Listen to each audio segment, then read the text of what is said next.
Dans l'actualité de ce vendredi 1er mars, peut-être le début d'un nouveau scandale autour de la filière viande. Le groupe de restaurants nordistes Flunch pourrait avoir été victime de tromperie de l'un de ses fournisseurs. Une enquête est ouverte.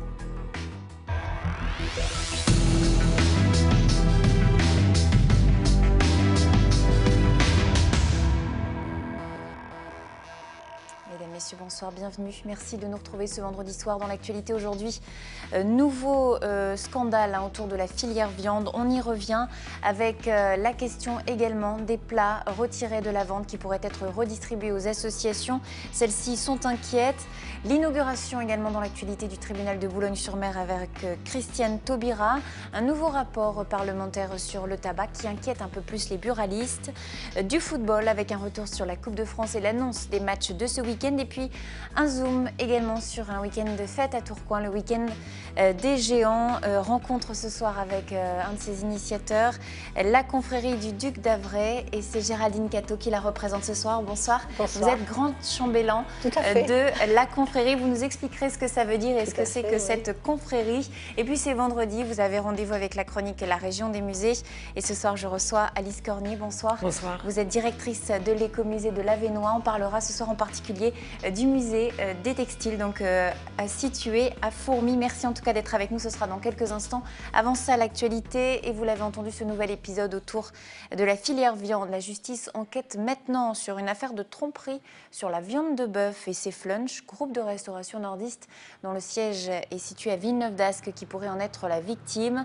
La justice soupçonne Castelviande, une entreprise familiale de Loire-Atlantique, d'avoir vendu de la viande avariée à la chaîne de restauration.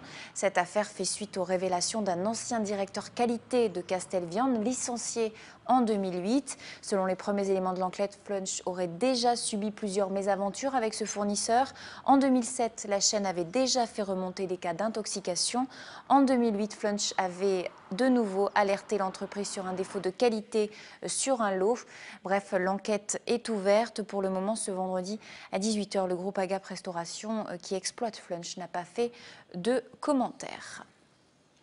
On a appris hier du ministre de la Consommation, Benoît Hamon, que les plats cuisinés, on parle toujours de la viande, retirés de la vente à cause du scandale sur la viande de cheval plus particulièrement, pourront bien être redistribués aux associations caritatives. Celles-ci se disent preneuses. Si tout est clair au niveau sanitaire, pour elles et pour une majorité de bénéficiaires interrogés, il est inutile de gaspiller toute cette nourriture sous prétexte qu'elle contient du cheval. En revanche, les associations s'inquiètent du coût financier de l'opération. Leur acheminement s'avère en effet très coûteux. Écoutez. Ça va représenter un coût énorme pour les associations, pour le secours populaire. Il va falloir aller les chercher. Ce sont des camions frigo. Il va falloir les stocker. Parce qu'on ne distribue pas tout de suite, on va chercher les produits, ça ne se distribue pas, ça se prépare. Et puis il va y en avoir tellement qu'il va falloir aussi stocker. Les conditions, il faut qu'il y ait une traçabilité sur ces produits. Ça veut dire qu'il faut changer les étiquettes.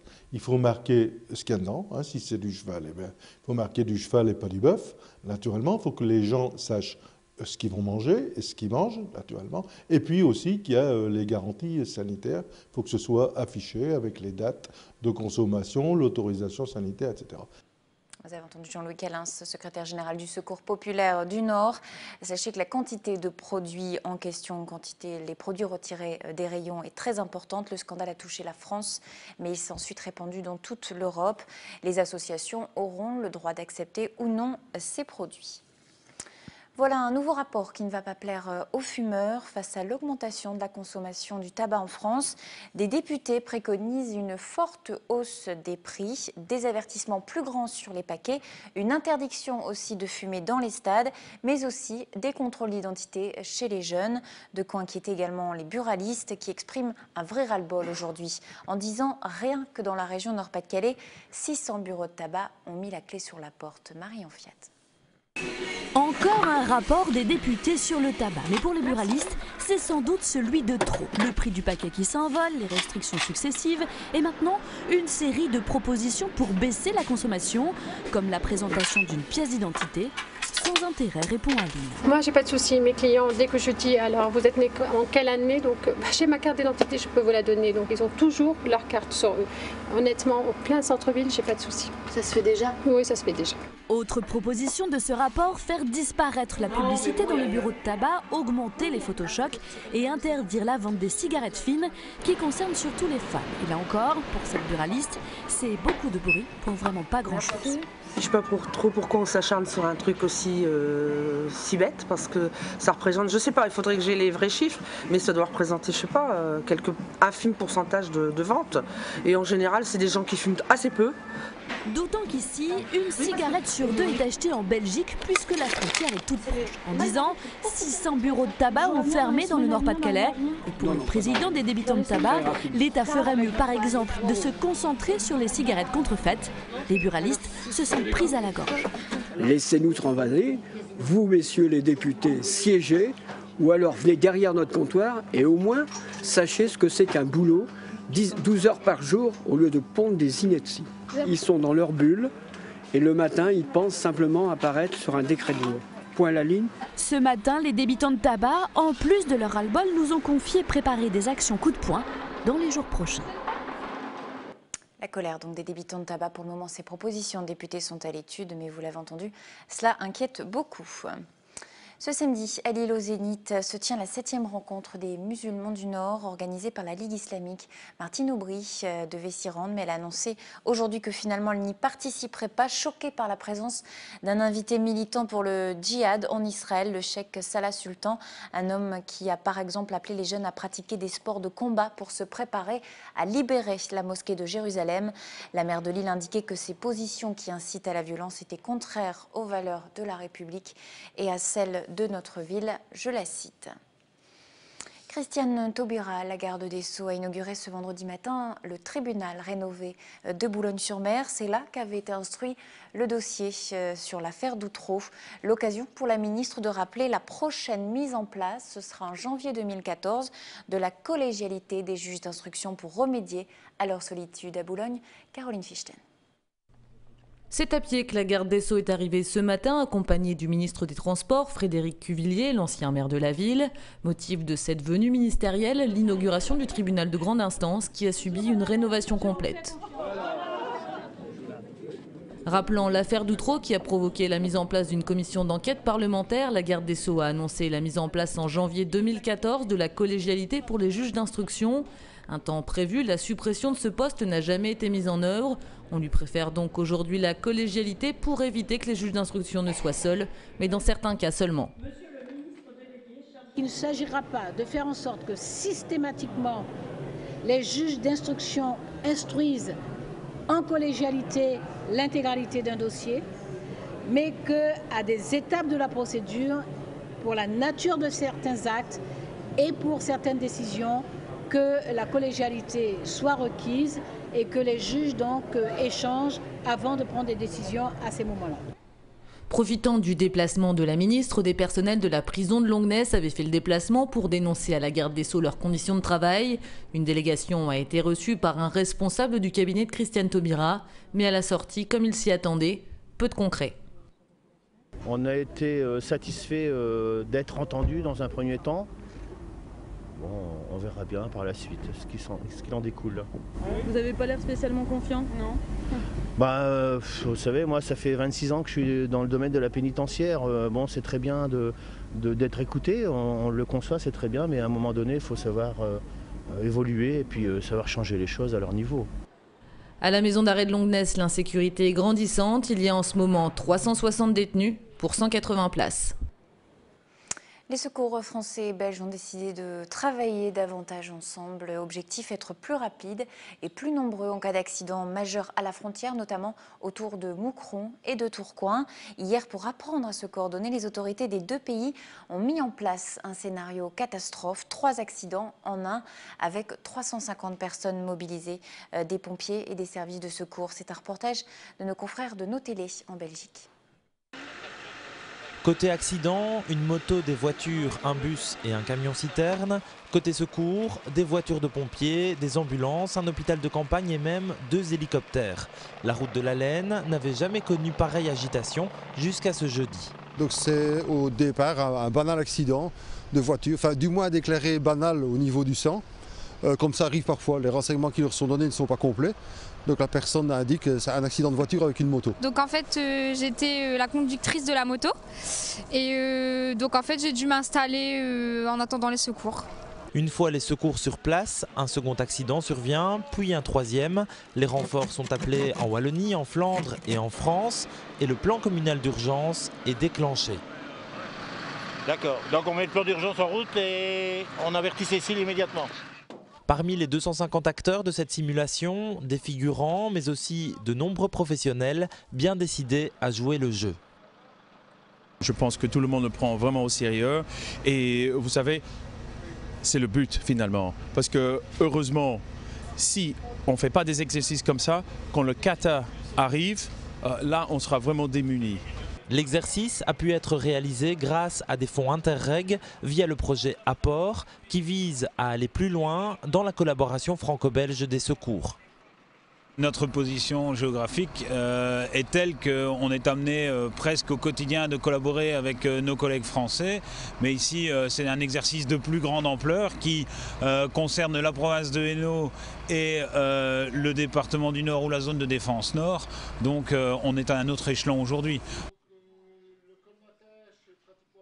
Donc ici le centre de crise où sont naturellement disposés les grands responsables entre guillemets de toutes les opérations et surtout ça permet de travailler très calmement avec énormément d'informations puisqu'on est tous avec un poste de téléphone, des liaisons radio et ça permet de prendre la direction des opérations. Vous avez déjà vécu un vrai centre de crise, notamment avec l'explosion de la Noline Stella. Ça ressemble à la réalité ou bien c'est très calme ici finalement? Ici c'est très calme, dans la réalité c'est beaucoup plus nerveux parce que nécessairement il y a du danger, il y a des blessés éventuellement, même si aujourd'hui il y en a, mais c'est pour un exercice. Et là ce sont des vrais, donc il y a risque parfois d'explosion, etc. Et donc tout le monde est beaucoup plus nerveux par rapport à aujourd'hui. Mais cet exercice permet aussi de se préparer en cas où ça devrait arriver. Des deux côtés, les équipes de secours ont montré après cet exercice leur satisfaction. De nouveaux exercices devraient donc être organisés, une procédure susceptible de se généraliser dans le futur sur l'ensemble du pays. Sécurité routière toujours, on apprend aujourd'hui que l'usage du téléphone au volant ne cesse d'augmenter, notamment chez les plus jeunes.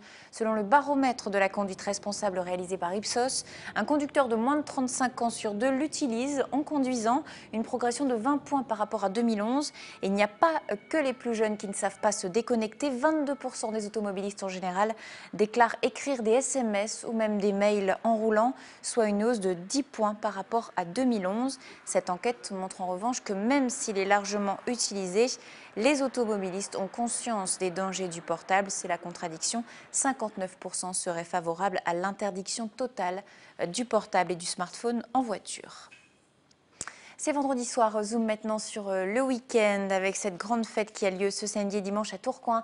Pour la 7e fois, la ville met à l'honneur les géants. Une cinquantaine de géants venus de toute la région vont défiler dans les rues avec un grand rigodon en guise de finale. On voit des images donc là en ce moment des années précédentes.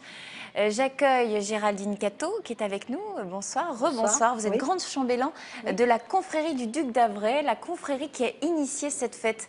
Comment ça vous est venu cette idée de ce rassemblement dans les rues de Tourcoing? C'est une idée qui est redevable de mon mari. Nous avions un mariage et plein de personnes nous ont ramené des produits bien spécifiques de leur région. Quand il a fallu nous rendre l'appareil, on s'est dit, nous, on n'a rien de bien spécifique de Tourcoing à aller porter, voilà, Outrecuidance. Ce qui fait qu'il avait vraiment envie de fabriquer une bière. Et l'idée était belle dans le sens où à l'île 2004, il fallait joindre le projet de notre adjointe à la culture qui voulait faire de la Maison Folie la Maison d'Havray, pérenniser ce nom d'Havray. Notre adjoint au commerce voulait faire une fête de la bière. Étant présidente des commerçants, j'avais également cette volonté. Donc, sans vouloir faire de jeu de mots, le projet a moussé entre nous quatre et on a créé donc cette première bière lors d'une énorme fête qu'on a appelée les Gambrinales à l'île 2004, enfin à la période de l'île 2004. Et c'était à Tourcoing, très vite ça a bien marché. Ça a bien marché. 12 000 personnes. Tout à fait, la première année. La ville a repris donc le flambeau. Oui, mais c'était associatif, donc c'était une démarche complètement privée. Ce n'était pas une démarche comme elle est actuellement, municipale. Donc il a fallu ensuite pérenniser cette démarche. Et donc c'est la raison pour laquelle maintenant la ville a entrepris la fête des géants, parce que suite de notre succès, nous avons décidé de faire un géant pour accompagner notre bière. Alors ce géant, c'est le duc d'Havre, vous l'avez baptisé au cours de cette fête. On ne baptise pas un géant, on le bénit. C'est une remarque intéressante que nous a fait notre abbé. On bénit un objet et on baptise un humain. Voilà. Alors pourquoi le duc d'Havre? Qui est le duc d'Havre? Le duc d'Havre est un seigneur qui a régné à Tourcoing. Et conjointement, le petit clin d'œil a fait qu'un jour, des personnes de Havre, une ville près de Mons en Belgique, sont venus à cette première fête des Gambrinales et ont vu notre bière d'Havre. Ils sont retournés donc dans la ville avec cette étiquette et là, le propriétaire du musée d'Havre nous a téléphoné en disant « mais nous connaissons, nous avons la tête du géant d'Havre, c'est le même, on vous donne son portrait et on en a fait un géant ». Alors vous êtes une amoureuse du terroir, du patrimoine, on comprend, vous aimez cette fête populaire, mais au départ vous êtes pharmacienne. Hein. Non, pas du tout. Mon mari vous travaillez avec votre mari dans une... Si vous considérez que l'épouse du pharmacien est pharmacienne, je suis pharmacienne. Alors, vous travaillez avec votre mari dans cette pharmacie, mais vous avez fondé donc la confrérie avec lui. Qu'est-ce que c'est? Nous étions 7 au départ, 7 fondateurs. Qu'est-ce que c'est qu'une confrérie à la base? C'est une association de personnes bénévoles qui ont vraiment une volonté de défendre quelque chose qui leur est propre. Nous, c'était vraiment défendre, apprécier, promouvoir les produits du terroir, valoriser notre artisanat et notre culture brassicole qui est quand même la seule dans le Nord. On voit en ce moment les quelques photos avec vos costumes que vous portez sur ce plateau. Je vous en remercie d'ailleurs, c'est très coloré. Il y a une dimension très solennelle, on le sent. Il y a aussi des intronisations, je suppose, pour entrer. Il y a un protocole qui est très strict. Ça ne va pas... c'est important dans une confrérie? Oui, c'est important parce qu'on doit vraiment savoir si la personne qui veut rentrer dans la confrérie a les motivations pour le faire. Donc vous y tenez-vous à ça, tout ce protocole? Tout à fait. Il ne s'agit pas d'avoir des personnes qui rentrent dans un groupe simplement pour dire « bon ben voilà, j'y suis, j'ai signé, j'y suis ». Il y a aussi l'action à mettre en place. Et défendre vos valeurs. En tout cas, vous serez dans les rues de Tourcoing, donc je suppose jours, demain et samedi, dimanche, autour de votre géant. Autour de notre géant, tout à fait. Et aujourd'hui, il y en a beaucoup, hein, une cinquantaine, je disais à peu près. Il y en a une cinquantaine. Lorsque nous avons initié cette manifestation, notre géant était entouré d'une quinzaine pour sa bénédiction. Et c'est le petit clin d'œil qui a fait que cette idée était belle et qu'elle a été reprise et on est très content. Quel moment vous conseillez à nos téléspectateurs à ne pas manquer le rigodon. C'est à quelle heure? 16h. 16h dimanche? Oui. Donc ça, c'est à découvrir, le rigodon. C'est en guise de finale, on peut le dire, de ce week-end des géants à Tourcoing. Chaque géant fait une danse et il tourne avec un porteur bien spécifique qui doit apprendre d'ailleurs à porter le géant. Parce que certains géants sont lourds. Celui que nous avons construit donc, il y a 9 ans, parce que notre première initiation date de 2004. Et donc, il est en 3 parties. Il fait 4,80 m de haut. Il faut penser au porteur, hein, là. Voilà. Combien ils sont pour votre géant? Il n'y en a qu'un parce qu'il est divisé, il est fait en osier, donc de texture beaucoup plus légère qu'on faisait avant.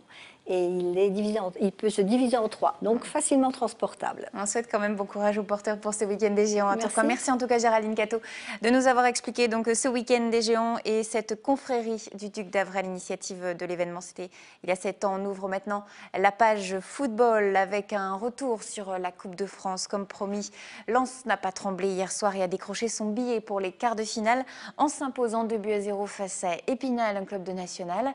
Le club nordiste, seul club qui n'est pas donc de Ligue 1, sera ainsi le petit poussé de ces quarts de finale. Et il recevra Bordeaux, une équipe coachée par Francis Gillot, qui est justement ancien joueur et entraîneur des 100 et heures. Écoutez. On va pas dire qu'on est au-dessus d'eux, mais ils sont largement à notre portée. Et puis en plus à la maison, avec un public magnifique. Donc il n'y a pas de raison pour que ça passe pas. On est en quart de finale. On reçoit Bordeaux, donc c'est une bonne chose. Il y a un moment qu'on n'était pas arrivé à ce niveau-là, mais même si ça a été compliqué en deuxième mi-temps, le tout c'est d'être passé. On s'est mis à l'abri rapidement, même si c'est Épinal qui a eu la première situation. Sans une sortie de Rudy, on aurait pu être mené. Lens-Bordeaux en quart de finale, ce sera le mardi 16 ou mercredi 17 avril prochain. En championnat, Lens recevra ce lundi Nantes à l'occasion de la 27e journée de Ligue 2. Côté Ligue 1, Bordeaux justement se déplace ce dimanche soir à Lille au classement. Le LOSC est 8e avec 40 points, devance donc de 2 points seulement les Girondins. De son côté, Valenciennes se rend samedi à Lorient au match aller. Les nordistes s'étaient imposés 6-1 aujourd'hui après 2 matchs sans succès. Les Valenciennois, 11e au classement, ont bien besoin de se relancer et espèrent ainsi une belle victoire pour cette année 2013. Écoutez. Ça fait 2 saisons, en tout cas moi depuis que je suis arrivé, qu'on galère un peu avec cette zone de relégation, et là on est un peu à l'abri, donc c'est pareil, voilà, on est entre le confort et la motivation d'être en haut, et je pense que ça nous est défavorable en ce moment, donc il faut vraiment qu'on retrouve une dynamique de nous-mêmes. Et ce match, les Valenciennois l'ont préparé exceptionnellement sur un terrain synthétique à Saint-Amand-les-Eaux, puisque Lorient joue depuis quelques semaines sur ce revêtement. Tout de suite, les prévisions météo. Ici et là, dans le Nord-Pas-de-Calais, la météo régionale avec le Crédit Agricole Nord-de-France, banque et assurance.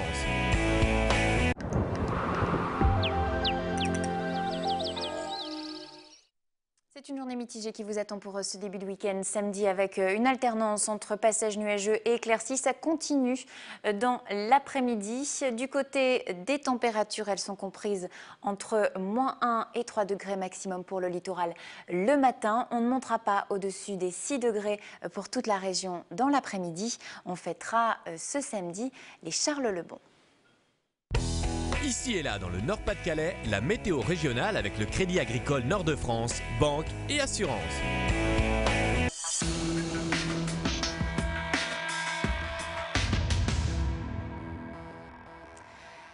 C'est la région des musées. On vous dit tout sur les musées du Nord-Pas-de-Calais. Je reçois ce soir Alice Cornier. Rebonsoir, vous êtes la directrice de l'écomusée de l'Avesnois. On parle particulièrement de l'un de ces 4 sites. Ce soir, le musée du textile et de la vie sociale à Fourmies. Mais d'abord, expliquez-nous. Vous êtes à la tête en fait de 4 espaces bien différents dans l'Avesnois. Tout à fait. L'écomusée de l'Avesnois, c'est 4 sites, 4 structures, 4 musées thématiques. Donc effectivement, le musée du textile et de la vie sociale à Fourmies, l'atelier musée du verre à Trélon, le musée des bois jolis à Fellery et la maison du bocage à Saint-du-Nord. Alors on va découvrir ce soir, vous reviendrez peut-être pour les autres sites, le musée du textile et de la vie sociale situé à Fourmies. Il est installé dans une ancienne filature.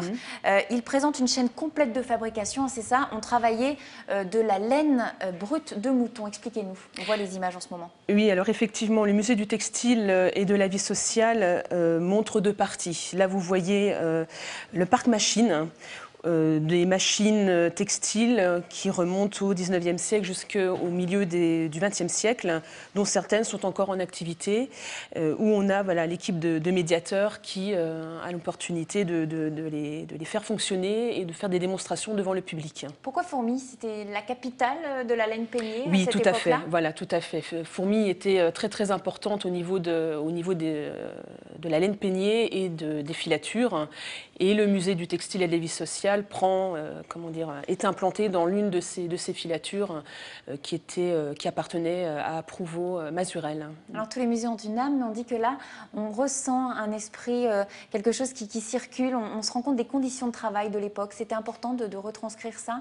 On ressent les hommes, les femmes, les enfants aussi qui travaillaient autour de ces machines. Oui, tout à fait. Et c'est à l'origine même, j'allais dire plus globalement, de l'écomusée, c'est-à-dire l'écomusée de l'Avesnois est là pour témoigner de l'habitant dans son territoire et de son travail, tout simplement. Alors il y a le musée en lui-même, mais aussi la reconstitution d'une rue pavée, c'est l'autre partie, qui nous plonge dans le 19e siècle avec des échoppes de chapeliers, de cordonniers. On le voit en ce moment sur les images.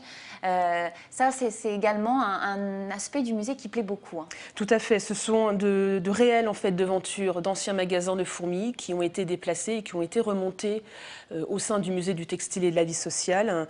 Et cette rue qui est reconstituée située cette rue pavée et un petit peu, voilà, met dans l'ambiance le visiteur, se replonge comme ça dans cette période-là avec différents commerces. Comme, voilà, Pourquoi on dit que c'est un écomusée? Ça veut dire quoi? Je crois qu'il y a des bénévoles qui travaillent, vous avez une trentaine de salariés, mais aussi des bénévoles qui travaillent autour des 4 sites. C'est ça, un écomusée? Alors, l'écomuséographie est née dans les années 60-70 et plaçait en fait l'habitant dans son territoire comme sujet d'étude de musée et non plus l'objet d'art. C'est-à-dire qu'on a pris en compte l'habitant et ses conditions de vie, ses conditions de travail. Donc nous, nos collections, c'est essentiellement effectivement ce qui a trait au passé industriel et artisanal de ce territoire. Et pour le musée du textile et de la vie sociale, on a toute cette partie sociale qui témoigne en fait, enfin, qui est présent au niveau du musée. Alors sur l'actualité du musée maintenant, en ce moment c'est l'exposition Tissus d'histoire de Louise-Marie Cumont, c'est ça? Tout à fait. Alors là on y découvre des livres sans texte. Voilà. Alors Louise-Marie Cumont est une artiste qui réalise des livres en textile et ce projet en fait, donc c'est une exposition qui dure jusqu'à la fin du mois, jusqu'au 31 mars, donc voilà vous voyez quelques images et l'idée de l'artiste c'était vraiment d'investir l'ensemble du musée du textile et de la vie sociale, c'est-à-dire qu'on n'a pas une salle consacrée à cette exposition mais elle a souhaité vraiment investir les collections et certaines de ces pièces vient vraiment en lien, en écho avec certains espaces muséographiques. Ça plaît aux enfants, ça? Tout à fait, et aux adultes aussi. Aux adultes aussi. Si vous aviez un coup de cœur à nous donner dans votre musée, on a vu les machines, il y a aussi la rue pavée. Est-ce qu'il y a un espace particulièrement qui retient votre attention et votre cœur? Moi, je suis très attachée à la rue reconstituée. Après, il y a d'autres espaces aussi qui sont très intéressants au niveau du musée. Je pense à tout l'espace qui est consacré au 1er mai 1891. Ça, c'était la date de la fusillade, une date qui a marqué la ville. Tout à fait, bien sûr. La ville, et même d'un point de vue national, c'est quand même un événement majeur de l'histoire. Donc, en plus, la scénographie est relativement récente. On l'a refaite il y a quelques années. Donc, c'est un endroit à découvrir. Voilà, en tout cas, tout ça, c'est à l'écomusée de l'Avesnois, musée des textiles et de la vie sociale. C'est à Fourmies. Merci beaucoup, Alice Cornier, d'avoir été avec nous sur ce plateau. Un coup d'œil rapidement à la question d'actu du jour. Les radars nouvelle génération, allez-vous réduire votre vitesse? 67% vous répondez oui. Et la question du jour, Lens peut-il, selon vous, remporter la Coupe de France? Vous répondez sur weo.fr. Merci à nos deux invités. Je vous souhaite un très bon week-end. À lundi, en direct à 18h.